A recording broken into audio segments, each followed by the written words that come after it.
On this week's episode of Devil's Trap Podcast, we learn the secret. If something goes wrong, blame the Steins. AI, blame the Steins. Sam's got a bad hair day. Steins. Baby smells like fast food. Blame the Steins. Charlie's dead. Ugh, blame the Steins. Okay, let's do this.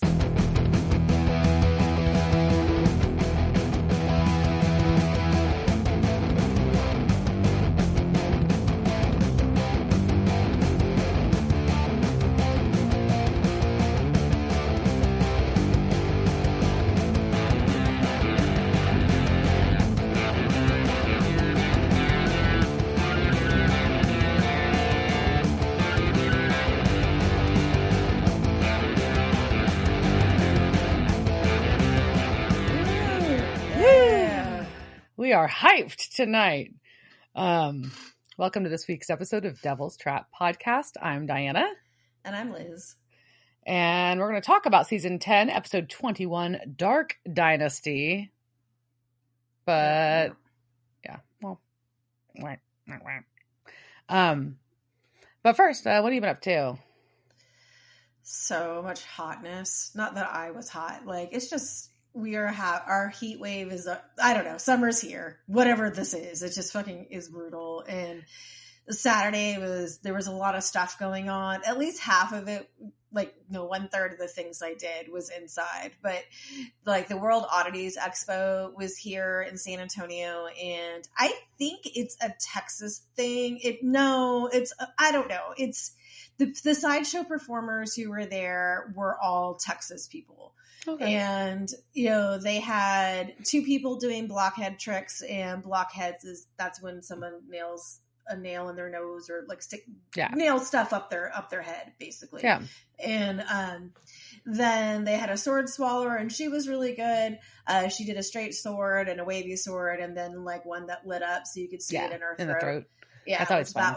That one was good. And let's see, what else was there? There were belly dancers from Arlington and a one-woman band from Houston who played a harmonica, a drum, and guitar while she played. So okay. One of the, I think it was the MC, or it may have been the gross punk clown from Houston, who said, he was saying like, yeah, you should want to hang out with the sideshow performers because like those circus people, like they're always at the gym. And I was like, shut up.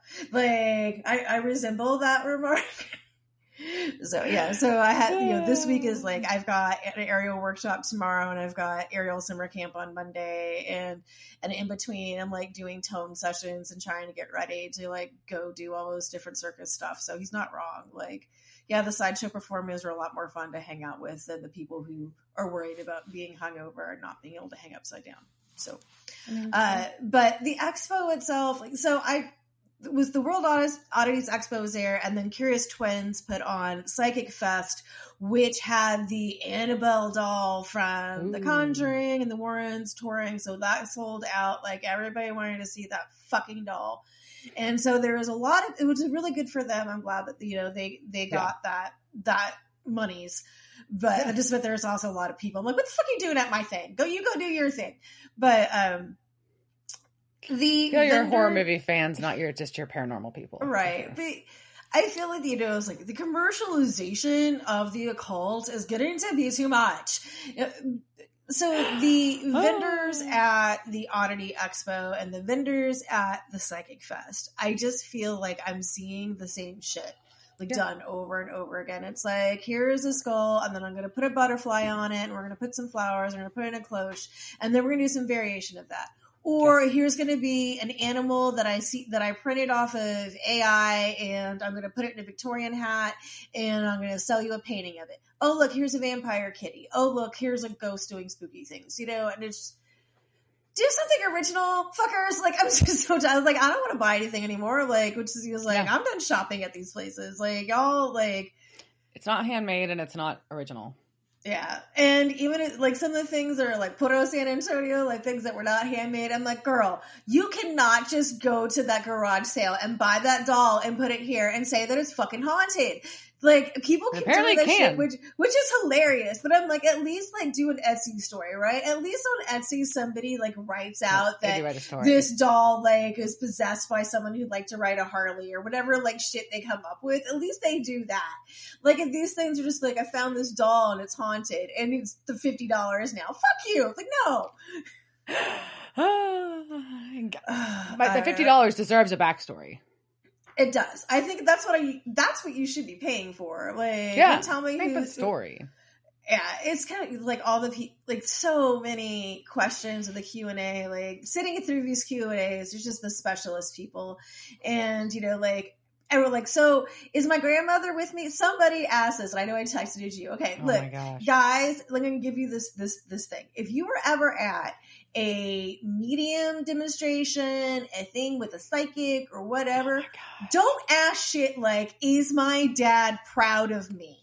What the fuck? Nobody wants one. Like, you're in a group of people. Like, what did you want her to say? No? Like, yeah. What the hell? Like, this is for a private like, maybe you have this conversation with the medium while you're having a one-on-one talk and you're trying to like work through some of your grief shit. But while you're at a demo, bitch, no. Nobody wants to hear, like, think about whether you or just not made everybody uncomfortable. Because everyone's just like, and then she's like, of course he is. And, like, what like, else is she going to say? What the fuck? Or it's like, is my grandma here with me? Like, of course that's your grandma here with you. Like, just the questions people ask. And it's just, I don't know. I love all you little weirdos, but sometimes I judge you and you're a little much. But so it was a good fun weekend, and I'm just kind of dreading all the things that are happening this summer because I'm like, oh my god, that was made. It was that bad. At least when the sun went down, like there was a big storm, and one of the people who was speaking said she brought the storm. And because somebody said they wanted rain, she's like, are you sure? And she said, yeah. So like, it's going to be a big thunderstorm. But it was a big thunderstorm. I mean, the radar also said it was going to be a big thunderstorm, but she brought it. And I will say the other thing is the woman who said that is she has been on, I'm not going to say her name. She's been on a lot of like the paranormal shows, and she said something that kind of broke my heart. She said that Zach Baggins is a really, really nice dude. She was like, he was so sweet. He was so kind. And like, I had to take back everything I ever said about him because he was so nice. I'm like, I don't need to hear that. Like, I just want to make fun of him. Like, don't tell me like he's a nice guy. He's a douchebag. I want to know he's a douchebag. And she's like, no, he's really nice. So, I mean, what can you do with that? I know. So anyway, so what about your weekend? I didn't do much, honestly. My big outing was to go look at a house that we weren't looking to buy and go to Costco. So pretty chill weekend in my world, honestly, which I think is fine. I'll take it. I'll take it. Enough is staying busy that I will take a quiet weekend from time to time. Because when you stay busy too much, you don't want to do things like your lawn. And my lawn, I now have all the tools to do. We had a lot of rain too, so we couldn't do our lawn. But yeah. It does take a lot of tools to do your lawn. So it does take a lot of tools to do the lawn, and you have a big lawn. I do have a big lawn, and so it'll happen. But it's pool season. Woo! Pool is warm enough to get in. I'm ready. The pool is definitely warm enough to get in. Let's go. Once it breaks 80, I'm like fucking ready. But so it is pool weather, and so at least we have that going for us as we melt, and and I can never wear my hair down ever again. So anyway, so we're going to talk about this episode, Duck Dynasty, and Dark Dynasty, sorry, not Duck Dynasty, but that's what I keep thinking. It's okay. Well, and according to Wiki, they're like, this is probably based on Duck Dynasty. And remember that, like, what's his name from Duck Dynasty had the food truck out at Family Business because he's friends with Jensen. So there is a possibility of that, but who knows? It was season 10, episode 21, and it first aired May 6, 2015. And it was directed by the wonderful, awesome, amazing Robert Singer. Woo! true. And was written by the people we can blame for what happened to this episode are Eugenie Ross Leming and Brad Buckner. So all the anger and the raw of what happens, blame on them. And Robert Singer. You want to shake people a lot in this one. Yeah. So, and not just because we started off in Omaha. Not just because of that. Yeah, we are in a Which medical. Apparently, I think is supposed to be one of the places, like with all like the oceans boiling and stuff, like in retirement. Like it's supposed to be a safe, like that's where we're supposed to be aiming to retire to. Is Nebraska. Oh. Yeah, like apparently, like the infrastructure is good and the money like will go far there, and you can get some steaks. Yeah, they have steaks. They do. Good to know. Yeah. Yeah. So anyway, so consider moving to Omaha, Nebraska. There is a building for lease. Yeah, but don't go to sign up for clinical trials there. Maybe not. But, sometimes you just got to pay your bills. So there is a chick walking in with a file. And, like, first you're like, she's here for an interview. And you're like, are you here for, like, a job interview? Like, what you doing? But no. She's there to go see this dude in a white jacket who is in a room that looks like it might be an eye doctor office, but it's not. And she's there because she has 20/20 vision, and she's there to participate in the research study. So there's a study on eyesight, supposedly. So apparently, she does a bunch of clinical studies for college money.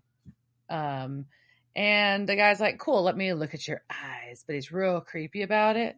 And yeah, he doesn't take out like any, I was like, tools, I don't know what any of those things are called. The eye tools. Like, eye tools. Is optimismoscope? Yeah, sure. But he like grabs her by the neck and he's looking real close. But we see his Stein clan tattoo. And then he gets kind of rapey. And yeah, he looks like he's trying to kiss her, and she's like, "What?" Like, as soon as like he touched my neck, I would have been kneeing him in the balls. You knee him in the balls as soon as he does that, but unfortunately, she doesn't do that. She does yell and try to fight him though, but it's too late, and the janitor hears it. But and he slits her throat. Yeah, and then he gets out a surgical melon baller. I think it was a grapefruit spoon, but whatever. Hey, we were both in the same. Like, Lord, it was too small to be an ice cream scoop. So that's why I said I thought it was a melon baller because they just have the little like. But it does like look the release. Like it. Yeah, but I mean, I imagine that thing scoops out eyes pretty good. I want to vomit so bad. Oh, I just got like creepy crawlies. I didn't like that. Oh, and I literally wrote, "Oh no," and underlined. Yeah. They could have made this a lot worse. They kind of like, I feel like they could have made the eye stuff way more horrible than they did. So, yes. Yeah. So he scoops out her fucking eyeballs and puts them in a ice cylinder. And the janitor. Not even a contact lens case. Now it's really weird, like container. Put this in I'm so Southern, I'm putting this in a mason jar. And then he jumps out the window, and the way he jumps out the window, like, because the janitor, the custodian breaks in and sees finds the dead chick, sees the guy in the windowsill with a backpack. He's got a lab coat and a backpack. It's just a really weird. The whole thing is kind of bizarre, right? It's so bizarre. It's like when I was literally saying, "What is happening? Like, is it a jetpack? Like, what is like? Why does it look like a jetpack? But it's just a backpack." No, and then just jumps out the window. Yep. Okay. And so then we go from this dude on the lawn to Sam's prison for Rowena that I still haven't figured. I think it's a church, but I'm just calling it Sam's prison. And he's yelling at her because she hasn't cracked shit. She's not been able to crack this, and he needs a cure because Dean is getting worse, but Rowena looks fucking fantastic. That's right, because she's like, I am an artist, as is demonstrated by my eyeshadow and my hair that is perfectly curled. And clearly, I am a witch. And Sam's just like, you're stalling. And she was like, look, there are all these things are the problems, but the real problem is that Nadia was a selfish pig, and she coded the code. And I need groceries, so also snacks. Yeah. And Sam's just like, work faster. I'm like, Sam, when does that work? Like, you're not a good, work faster is not a good motivator, Mr. Winchester. So we get to go to Shreveport, Louisiana. To the Shreveportest of Shreveport. Yeah, in this big yellow house. Probably the only nice house in Shreveport. I was going to say, this is not Shreveport. No, there's rich people in Shreveport. They're just a very sure. small little area, and they do not go with the rest of Shreveport. No. They are not in the gambling casinos with them. What? So, not in the Shreveport casinos? No, they own those. Well, we have now met our lab coat dude that scoops eyeballs is named Eldon, and he is getting chewed out by Monroe because we are going to our full Southern gentleman names now. Yes, and he's clearly like this elder of his clan, and everybody's like really afraid of him, and he's doing like super Southern dad authoritarian crap that just like triggers me. Well, he does fucking chew out Eldon for getting rapey. At least he does that, but it's just this whole like, you know, like you're not going to be my son and heir, and you're going to be a lab rat because you don't have any discipline, and you know, like, and the guy's like, but Jacob's dead. I'm like, you can't use that as an excuse. Yeah. So we've got Eldon gets chewed by Monroe, and Monroe's like, go unfuck what you did in Omaha because you left behind a goddamn witness. So. And go find those rascally Winchesters. Yeah, and go find those guys too because they killed Jacob. And Eli pops off because he's like, after Eldon steps out, and he's like, well, why do we trust Eldon? He's got bad judgment. Blah, blah, blah. I get them so confused. And then they're all blonde and Southern, and they have the Monroe same calls him out. Well, I don't. Yeah, Monroe's like, but weren't you supposed to be tracking Charlie? What the fuck are you doing, bud? And he's like, oh, oopsies. So he gets kind of shamed, but Eldon hurt him. So now we got Eldon and Eli are like going to be at each other's throats because, of course, they're competitive for daddy's love, or of course, what the fuck ever. So we go from there to the bunker, and Sam comes in, and Dean is looking at his computer, and Dean's like, "What? You got a chick? Like, why you always running off on your own, man?" And Sam's trying to play it off, and he's like, oh, it's totally normal that I do this. And Dean's like, no, it's fucking not, bud. So Sam changes the subject instead of answering. Look over there. And Dean has been researching the Steins. Apparently, they just popped up as a family in the 1800s, which is weird for a big clan to just magically appear. But is it? Because a lot of people changed their names in the 1800s, like especially like people fled wars, and like they were like, we no longer want to be the Steins because I don't know, the Steins could be associated with something, and so maybe we want to become the Berensteins, and then people would be like, no, it was the Berensteins. I remember it was being the Berensteins the whole time, and people would be like, no, it was the Steins, and then you'd be like, that's the Mandela effect. Anyway, so then. But Dean has also found beyond just popping up, they have done other things. Yeah, they're involved with a lot of bad shit, which Jacob had told him, but he's basically able to confirm this. So in the midst of all of that, he has found a case, which is this murder in Omaha. And with the eyes cut out of this woman, and the killer jumped out of a third-story window.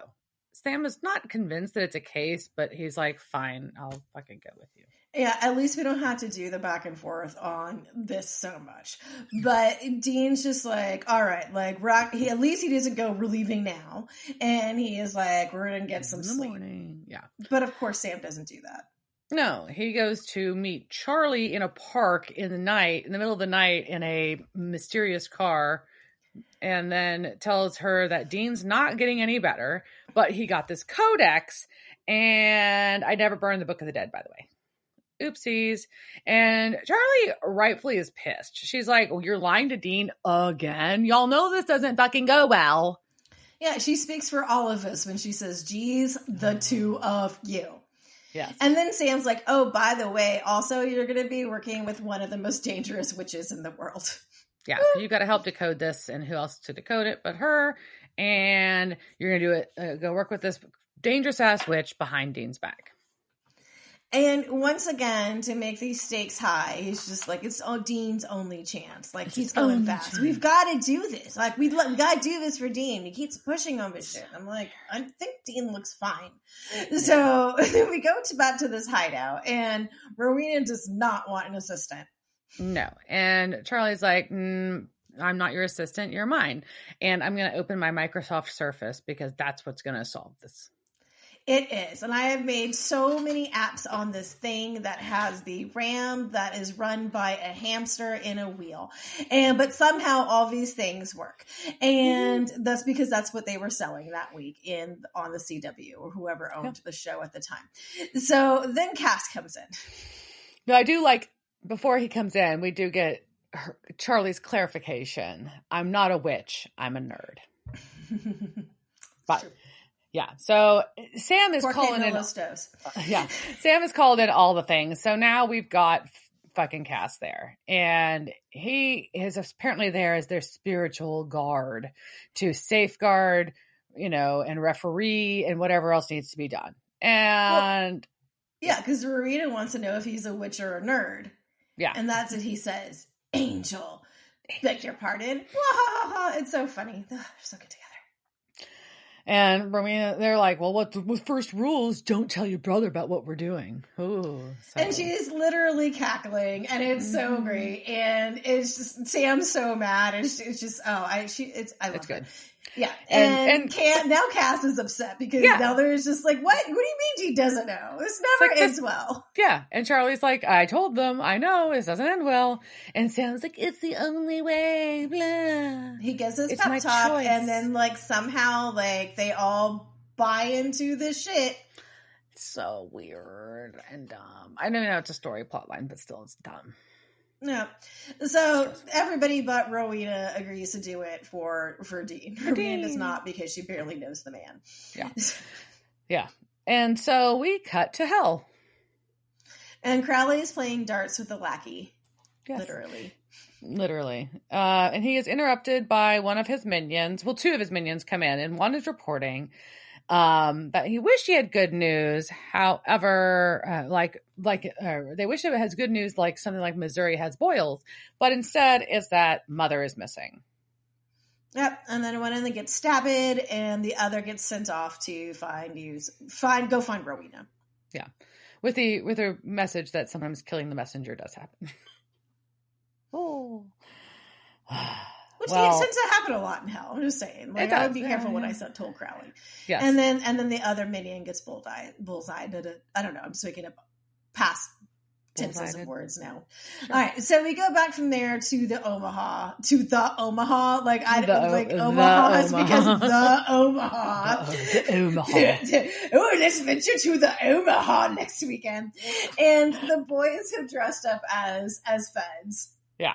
And the building manager, is that what he is? Yeah, it's the building manager who's being very forthcoming. He is so helpful. And so very helpful. And he's just like, here is all my security footage. And it's such a good app of a security footage that you can zoom in on this to like whatever you want. Really good quality. Like and we're not going to be pixelated. Just you can see this man's tattoo.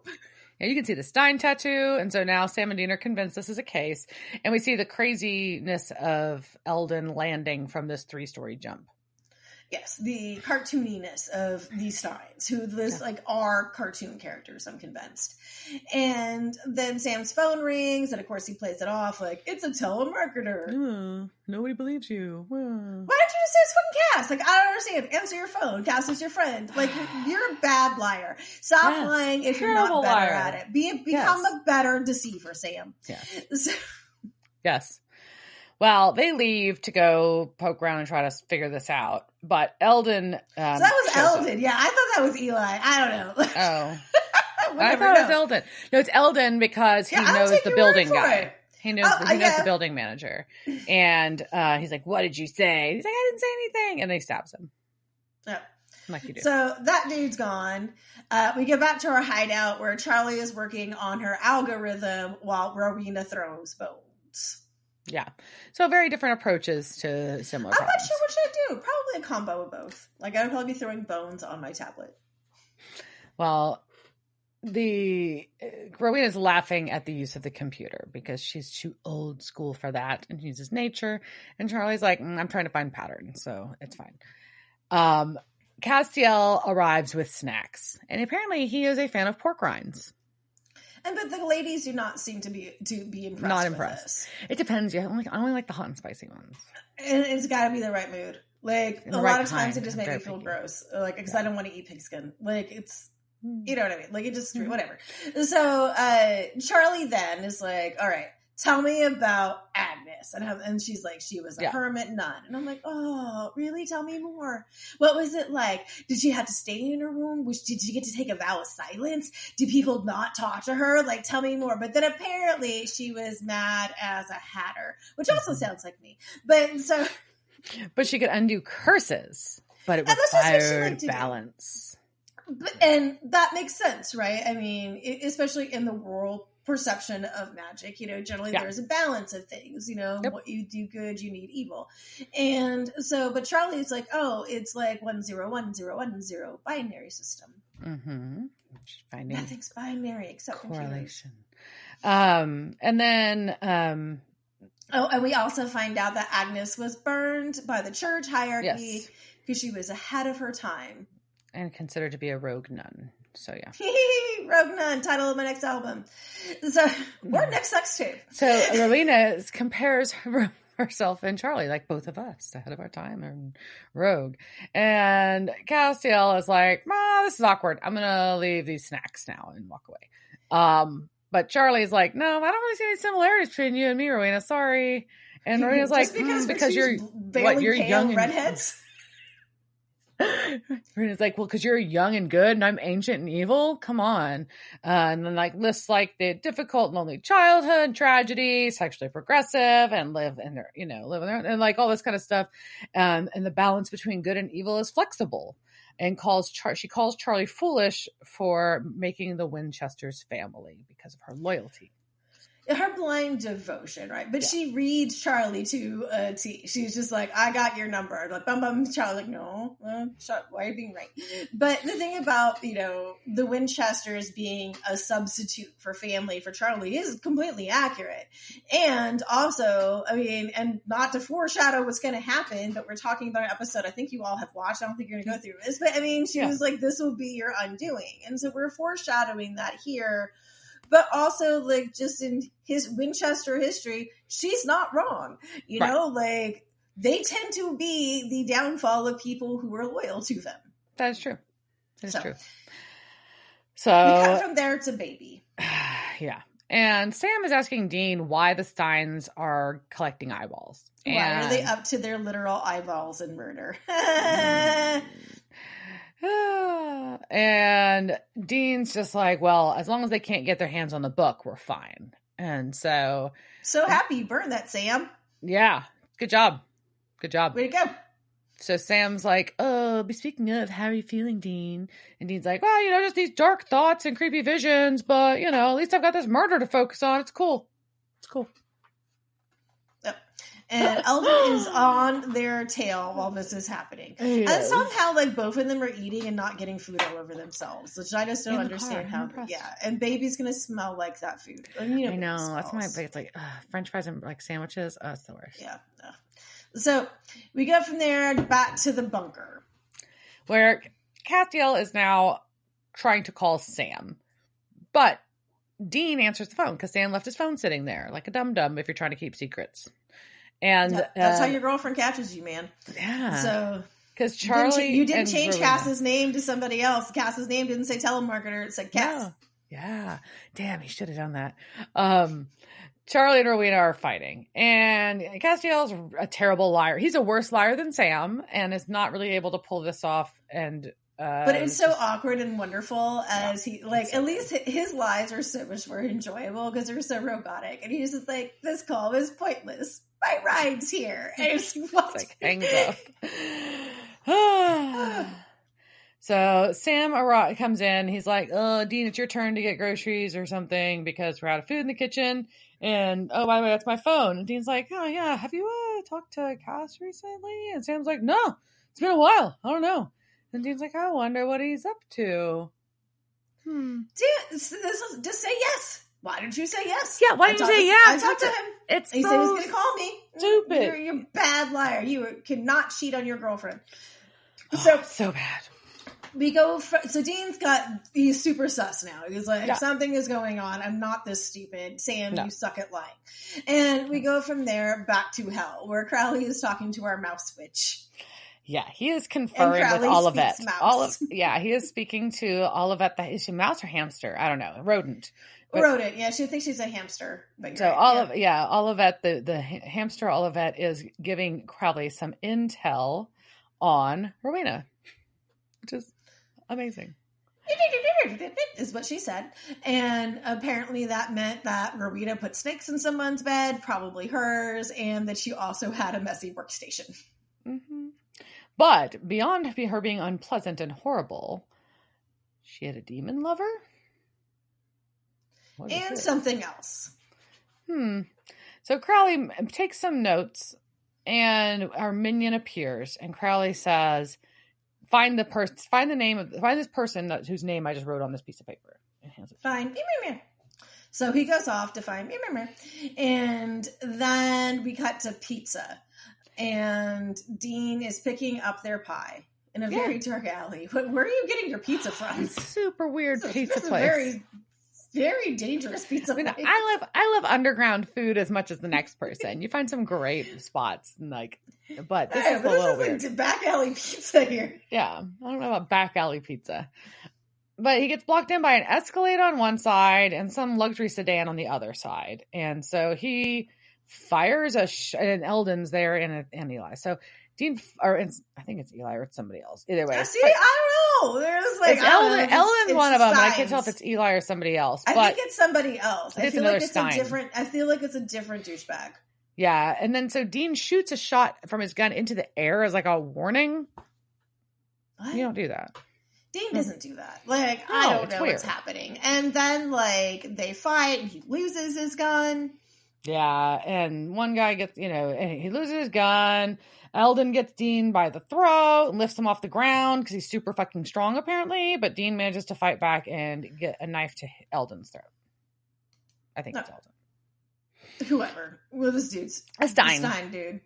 And then we go from there back to our hideout, and Charlie, who is really annoyed that Rena wants to keep trying to sign her up to be Teen Witch, and that the only good music was from 1723.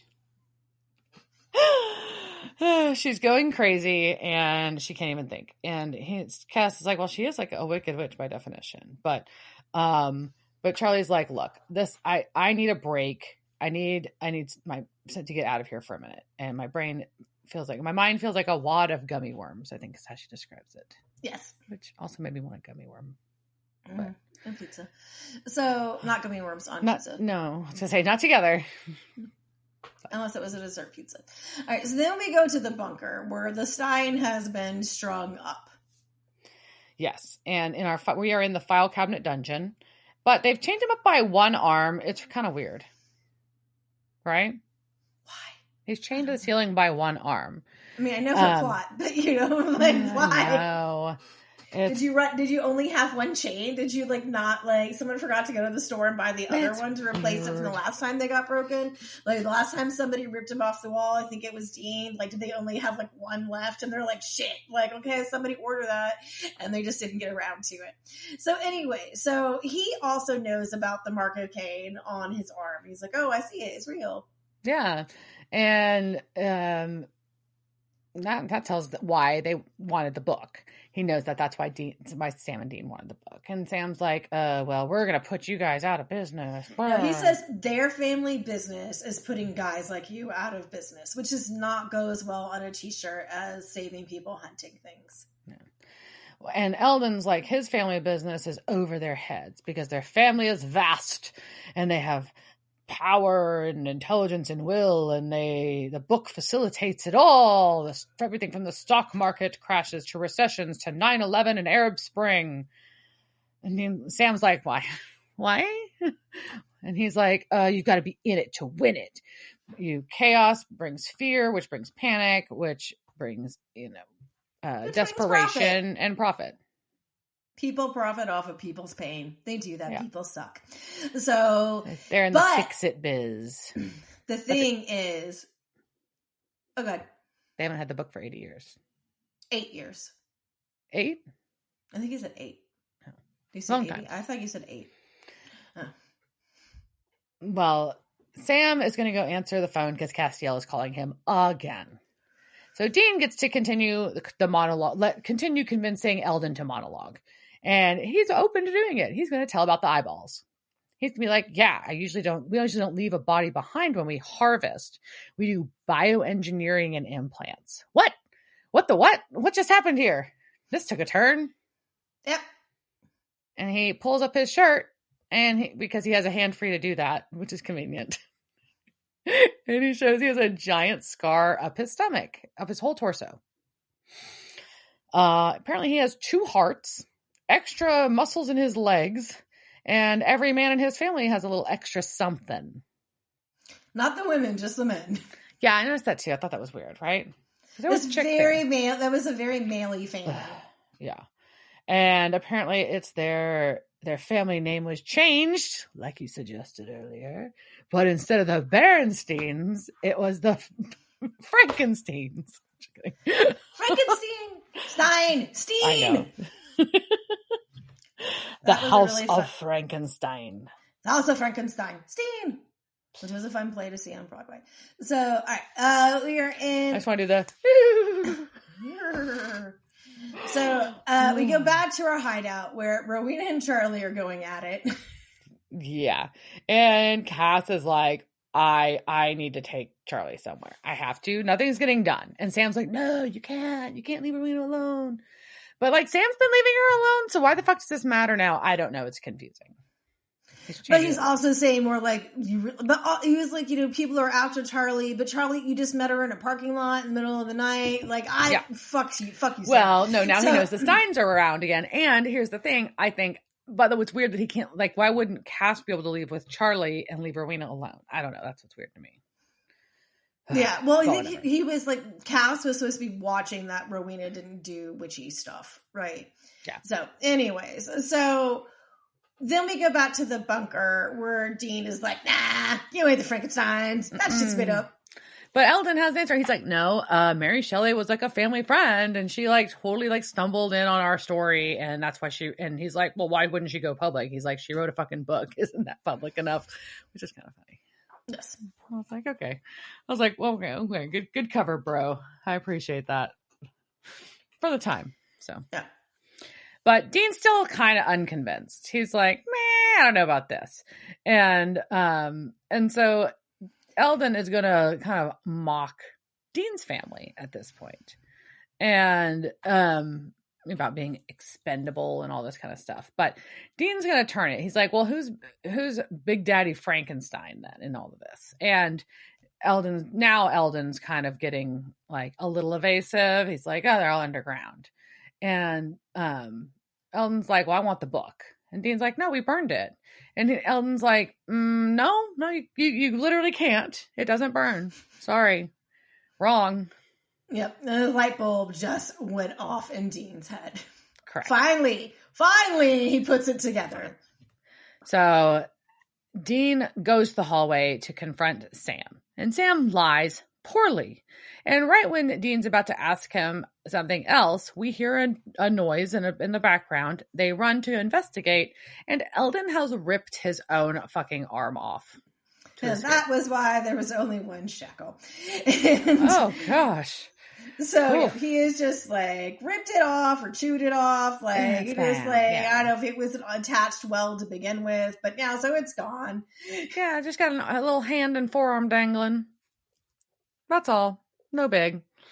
Ew. Then we go back to the jail. I don't know. The hideout, the holding area. Castiel is pulling Rowena into the side room, which, by the way, they had this the whole time and they weren't using it. I don't know. And he's going to chain her. Just put them in different rooms. Yeah. If they weren't getting along. Just go in the other room and shut the door, Charlie. Yeah, for real. And Charlie is... anyway, so she takes Rowena to the separate room, and Charlie wants her quiet time. That's what he tells Rowena. Yeah, and Rowena accuses her of being a prima donna, and then Cass chains her to a wall, which I think is a little BDSM-y for this. But as he's chaining her to a wall, we're going to talk about other witches being chained to walls or imprisoned or whatever. It's time for some lore.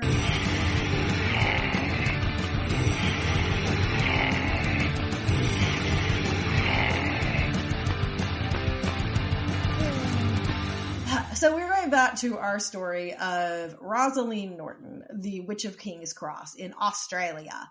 And in this time, we're now in the 1950s, and many young people were attracted to this new bohemia lifestyle that King's Cross had, and one of whom was a 17-year-old New Zealand girl named Anna Hoffman. And she arrived in Sydney as a stowaway on a ship run by drag queens. At least that's how she told it. And she came to King's Cross with only the name and address of the Arabian Coffee Bar.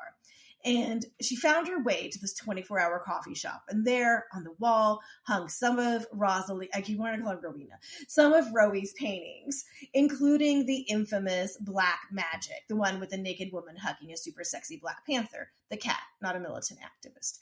So Anna had to meet Rosaleen. She's like, I gotta see who, like, this woman who loves Panthers. And everyone talked about how she was a witch and, maybe she could learn some spells. So she convinced a friend to make an introduction, and she became a self-described pest, hanging around her parties, making her well-known, etc. So Rowie, did teach her some spells. She said that she taught her a spell how to stop blood from, bleeding, which I think is a pretty good spell. It's like a very useful spell. I would really like to know the blood clotting spell. So right? Can you please tell me what that is? I'm sure a lot of hemophiliacs would like to know this spell, too. A doctor would like to know, the surgeon. Yeah. Generally, I think that we could share that knowledge with the world. So beyond that, Anna was also sure that Rosaleen could curse somebody if she wanted to. When asked if Rowie looked witchy, Anna said, well, Anna liked to dress in black. Rowie dressed flamboyantly in bright colors, silk kimonos, and red skirts, which still she had a witchy look. So one night, a constable Aiken stopped Anna outside the Hasty Tasty, where she was hanging out with reputed criminals, aka gay men. A reminder from a couple of episodes ago, fraternizing with criminals violated the Vagrancy Act, right? And according to Aiken, when he approached him, Anna first cursed him, "May the evil eye of Buddha follow you around the rest of your life," which is this really, it's a reminder there is a time where we just didn't, people knew such little shit about religion. People, thought, could think, Buddhism was, they're like the devil and, the evil eye of Buddha is going to curse it. The fuck? Okay. I'm very confused by this. Curse here. And so, and then when he asked her why she was hanging around these criminals, she said, "I got caught in the drag party with the Python lady, but she is lovely." She added disparagingly, "Not like you big coarse thing." And there was a queen in King's Cross at the time who liked to have a 10-foot python, which is not a euphemism for anything, at parties. Just and I found an article in one of the papers where it was talked about, it was just it was laid across the floor. And I'm like, no, thank you. I'm not going to this party with a 10-foot snake laid across the floor. Thank you. Pass. So then apparently, according to this police officer, she said, "I can't stand this life any longer. I've got no money and have to bludge for food by providing company to men. I haven't eaten for days. Please, quote unquote, vag me while I'm still sane." I tried looking up slang for Australian for the word vag and I got nowhere because, well, you can't look up Australian slang for vag and just yeah. So, whatever that meant, I think that meant just take me away, right? Then she told him that she was this fucked up because she'd gone to a black mass, sex orgies and practices. And that is why she wore all black clothing, the sign of the black cult. And also she was living at a Victoria Street flat, which she said she knew was a haunt for perverts. But since she pawned her violin 2 weeks ago, the only outlet I have is with queers. Then he arrested her for indecent language and vagrancy. Now, according to Anna, she was being harassed because the police were after Rowie for hanging those obscene paintings. And the cop said to her, "We're sick of you and your lot, Rosaleen Norton, the witch." And of course, I stood up for her and said, "She's not a witch. She's an occultist, a pantheist. She's a very clever person and she's a wonderful artist." And then he said, "Well, we've had enough of the lot of you in the van." I'm not sure which version is true. Or somewhere in the middle, maybe. somewhere in the middle, but I will also say that the paintings that she was talking about getting like Rosaleen does get the owner of that shop gets charged for those paintings, and it's after this. So I'm pretty sure that's why I'm like, maybe you may have misremembered some things here, Miss Anna. Yeah. So whichever version was true, the newspapers loved this shit. And they were running articles like, sex worship, part of the King's Cross cult. That article claimed that Rosaleen said there was over 100 devil worshippers in Sydney, but their rituals were secret. But we do take herbs and drugs as stimulants. We drink them like tea. We don't inhale them. The drugs are not dangerous and are legal.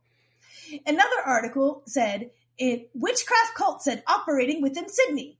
It was reported that the ritual was conducted before a painted altar at the back of which was a mural of the horn god Pan. During the rites, the newspapers claimed a naked girl was placed before the altar and a live rooster sacrificed over her. Reporters quoted Rosaleen as saying, we practice witchcraft at King's Cross, but none of this black mass stuff. There are about 100 followers of Pan in Sydney. We indulge in rituals with robes and incense, but there are no sacrifices, not even animal sacrifices. Yeah. So the Mirror, they had a special report. Court is shocked by stories of black magic and sex orgies. This newspaper reported that a squat, squared-faced Anna Hoffman, these newspapers were just so rude back then. Like, anytime they described, like, a woman, like, her face was square and squat, fuck you, man. Like, it's so rude. So, they said that she told a shocked gallery about self-confessed Satanists who mocked the Christian mass and had sex orgies of unholy devotion. They said a probe exposed a group of black magic adherents who prostrated themselves before an altar, kissing and caressing a skull, mocked the Christian communion by drinking whiskey before the altar, parodied the Lord's Prayer, and indulged in unrestrained orgies. Like, what's a restrained orgy?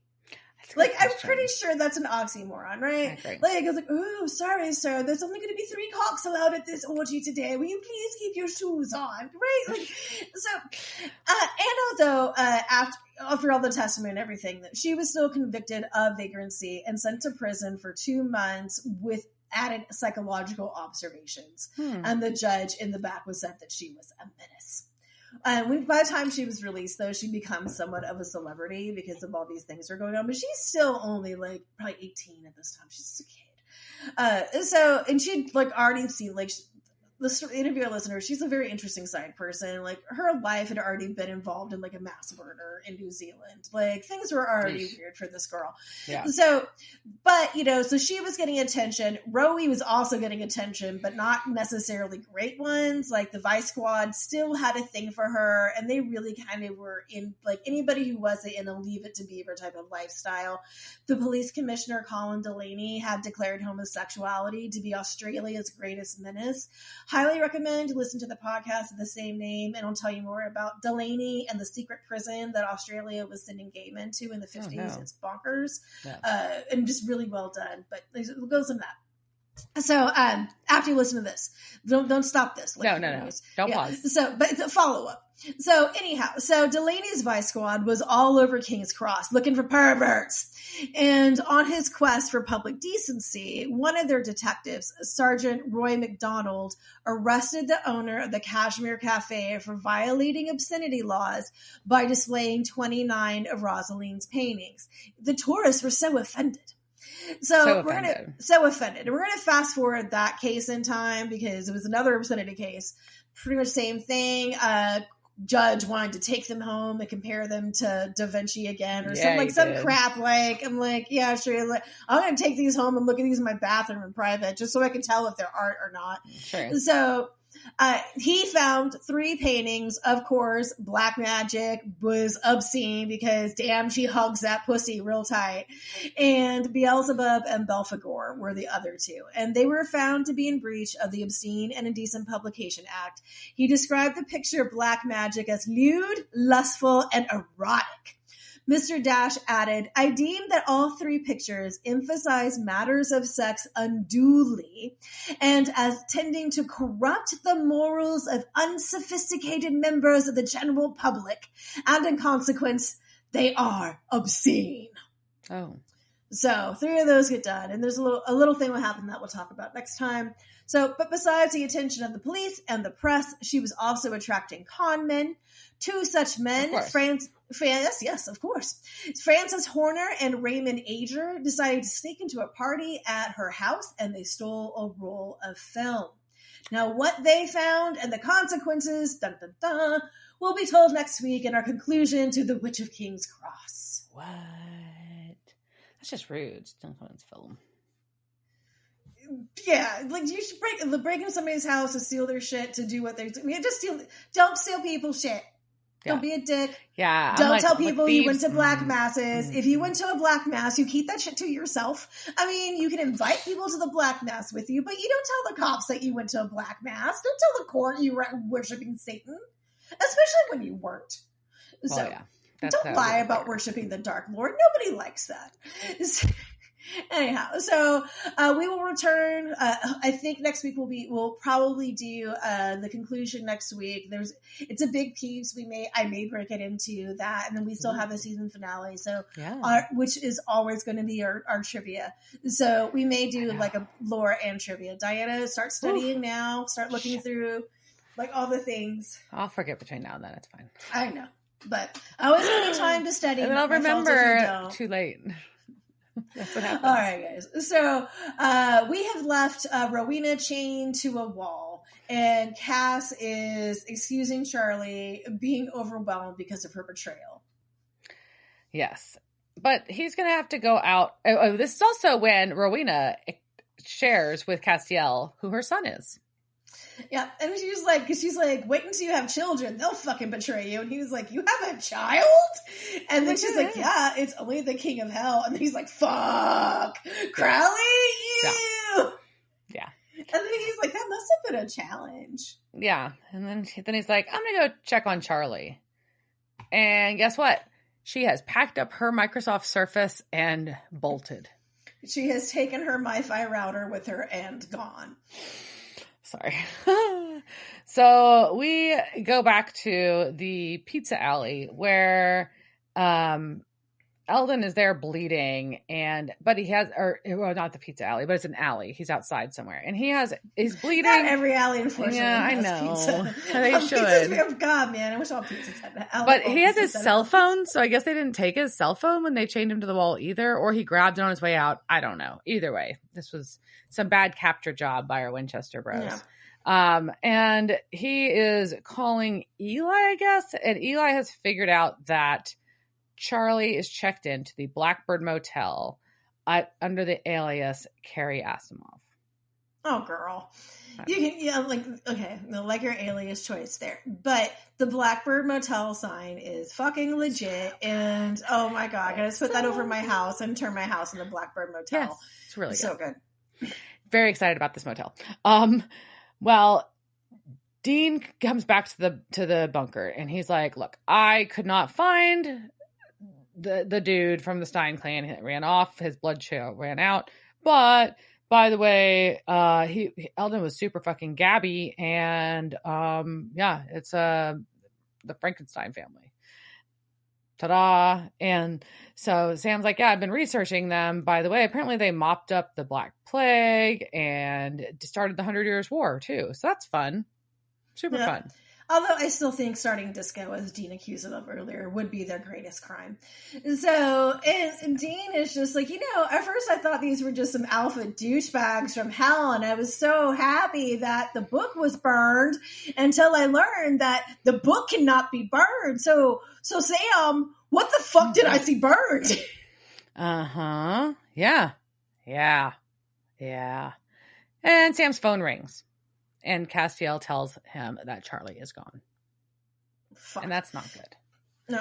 And we cut to her working in this amazing motel room. Yes, it is. It is an amazing hotel room. Good one. We knew the Blackbird Motel had to be a good one, right? I mean, yeah, of course. And it is pouring rain. And the Steins apparently do not care about rain. And apparently she doesn't And apparently she doesn't care about blue light because she has like almost no lights on in there and she's just staring at her screen. And that's just not good for your eyes. I think Charlie is fine. Like, I think she probably has a blue screen protection on That's there true. or something. She You probably know, does. like she's smart. And also, like, probably can't get eye strain from the Microsoft Surface.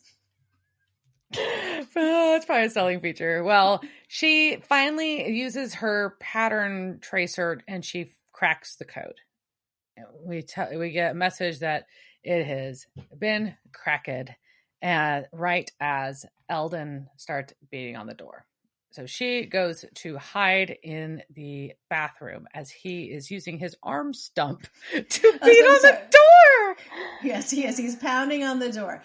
Also, he's ratchet. He is like, you have it, I want it. So Ratchet Eldon with his like stump is like, and Carly just like closes her laptop and goes and hides in the bathroom.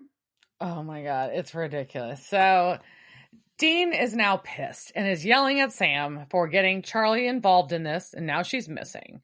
So I guess Sam has filled Dean in on everything.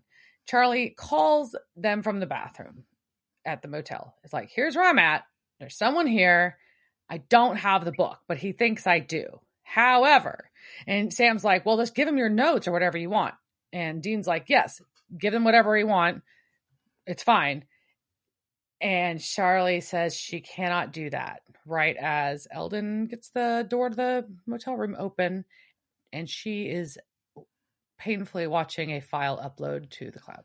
The worst pain ever. Just like, will you go faster? Why won't you go? Oh my God, like one more bite. Will you just accent? And then finally it attaches and she hits send on the email and then she smashes her Surface, the poor Surface. Yeah, she destroys it. And Eldon is in Which the had to be room. fun. Getting his Surface destroyed. Sam and Dean are driving real fast and Dean is pissed. And Sam's like, I just thought it was the only way to get rid of the mark. Nah. And Dean's like, but this is bullshit. You pulled in Castiel and Charlie. What the fuck? And Sam's like, but we just all love you. We all love you. That's why. And we cut back to the motel where Eldon has gotten to the bathroom. And he says he just wants what's his family's. And Charlie pulls in dagger and he smiles creepily at her. This is not good. Not good. Nope. So Sam and Dean arrive at the motel room and they find the room all torn up. Sam gets to the bathroom and says, oh God. And Dean says, Charlie. Yeah. And Sam is like gagging, right? Yeah. Cause it's gross. His fault. And it's gross. Yeah. And we see a bloody mess of Charlie in the bathtub. She'd been gutted. Fucking gutted. And what the fuck? All right, so I'm going to pause this what the fuck moment, and then you can tell us about some douchebags who acted in the show. I'm sure the actors are not douchebags. Moment. I know, it's upsetting. Yeah, not the actors, the characters, to be clear. I'm sure they're all lovely, lovely gentlemen. Yeah. They're just playing people we do not like. Casting couch. It's the casting couch. Were they on that show that time with that guy? La la la la la la la. We've got Monroe Stein is played by Marcus Flanagan. He's been in episodes of Northern Exposure, Friends, Seinfeld, Charmed, That 70s Show, CSIs, Malcolm in the Middle, Heroes, Bones, and Grey's Anatomy. He was a doctor in Born on the 4th of July, which was shot in my neighborhood, funny enough. He was Duke. A Duke in Apollo 2, or Apollo 11, excuse me. Duke in Apollo 11. He was Harry as a recurring character on Melrose Place and was a neurosurgeon in the movie 7 Pounds. Eldon Stein was played by David Hoffman. He's been in episodes of Once Upon a Time.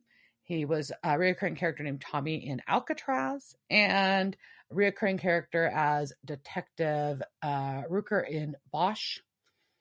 Eli Stein was played by Matt Bellafleur. He's been in episodes of Dead Like Me and was Lawrence in the Netflix film Brazen. Our minion number 1, the one that gets stabbed, is Ryan Dumontes, and he was in a recurring character on School Spirits. It's a Netflix series. Mm-hmm. Is it Netflix? I don't know. on I think Netflix. so. Maybe. I don't know. Well, Anyways, it was on there, I thought. Minion number 2, who's the one that gets sent on the other mission. He's in a few episodes of Supernatural, but he's also been in Lee Shorten. Sorry, he's also been in episodes of The Flash, iZombie, Arrow, Van Helsing, Law and Order, Organized Crime, and is Officer Chen in the Christmas movie Noel. And then our demon victim, that was the human dartboard, was played by Mackenzie Murdoch. He's been in episodes Bates Motel, X-Files, and Magicians, and has done a lot of voice work. cool. For someone that didn't get many lines in this. No. Nice. All right. So, what the fuck? What the fuck? What the fuck? Yeah. So obviously, and I will say, the fandom was really upset over this. Yeah. As we all just are, because we all love Charlie and Felicia Day. Yeah. But this also drew a specific type of ire as being something that I'd never heard of, that it was something called fridging. Have you ever heard that? No. So it is a trope that was coined by a comic book fan and later writer named Gail Simone in 1991 after an incident in the Green Lantern Forced Entry, written by Ron Mars, where there is a scene where the title hero, Kyle Rayner, comes home to find the villain, Major Force, has killed his girlfriend and stuffed her in a refrigerator. It describes a trend that Simone had recognized in comic book stories where female characters would be killed, maimed, sexually insulted, depowered, or experiencing other tragedies more than their male characters in order to give the male characters motivation, a motivating incident or a plot device to make the story, to move the male characters forward. And so it's a term that became known as fridging. And so it was something that a lot of fans were accusing them of doing here. Why did you we already had the motivating things to move the story right. We didn't forward, need more right? motivation. You didn't need. Dean had motivation. We want to get the mark off. We wanted we want to go. But we didn't need to kill Charlie. So why the fuck did you kill Charlie? Right. Right. Yeah. But I don't know, I see that, as a plot I get device, it. right? Yeah, I don't know if, I mean, it obviously is a plot device. Why else would you, you don't kill a character if it not being a plot device. Exactly. Unless they were a bitch and you had to write you want to write them off the show. Yeah, I think I think these characters have been just as motivated by the death of a male character is the only thing I would say. Well, no, but this specific incident, right? But they also, but then prior, Supernatural has always, especially up to this point, has gotten things where how it treated, especially up until Jodie. If you were a woman, you did not last long on the show, or you were just someone they fucked and went away. You know what I mean? It wasn't. Or you were a plot device that died and formed their emotional damage. Well, and I think that's why a lot of people too kind of were more upset at this too, because they're like, "What? You guys, it comes you gave us Jodie. We have all of these strong female characters that are starting to develop. All these young women. We have Claire. We have Alex. Yeah. We've got So you're doing good. You're bringing in evil women. We've got Rowena, and then we have Charlie, and then." I know it's you're always killing off the Winchesters, people who they love, and it's just will you stop ripping out our heart? Stop making us like characters and fucking murdering them. Yeah, that's hard. I was upset. I did not. So the show's also I would say notorious for almost killing people. Yeah. And as Sam said earlier, people don't always say that. Last episode, yeah, about death not being a permanent thing in their lives. So there's also that.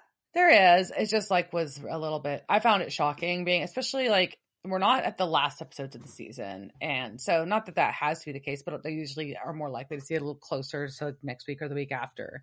Number one, that caught me off guard, and number two, it just, like you said, it didn't necessarily feel like it had to happen for the plot to move forward, which I think was frustrating. Yeah, so it just kind of makes it more they were hurtful, upset enough, right? They were both already mad. Everybody's pissed already without you killing Charlie. Yeah, without you wrenching our gut. We already had Charlie get beat up by Dean. We had our Charlie moment, right? Yeah, and it kind of reminds me of in Buffy.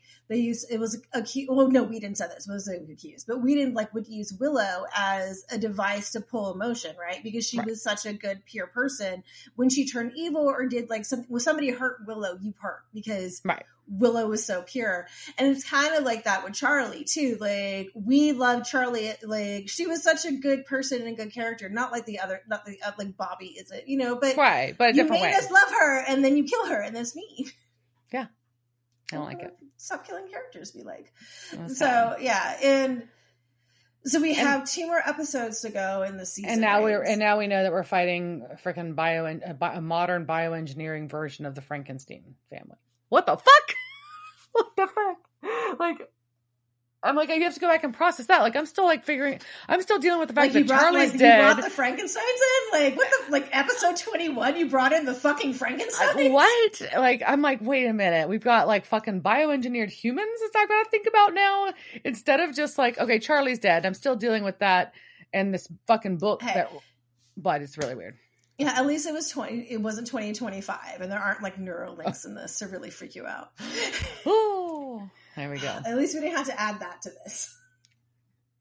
There's no AI in there. The Steins probably invented AI. They probably did. Probably. That's where it came from. I'm just gonna blame them for everything now. That's reasonable. There's a problem. Steins. When in doubt, Steins. Cool. All right. On that note, we'll say goodnight. Cheers, Dirk. Cheers, bitch. Devil's Trap Podcast is a Don't Be a Dick production. Meow.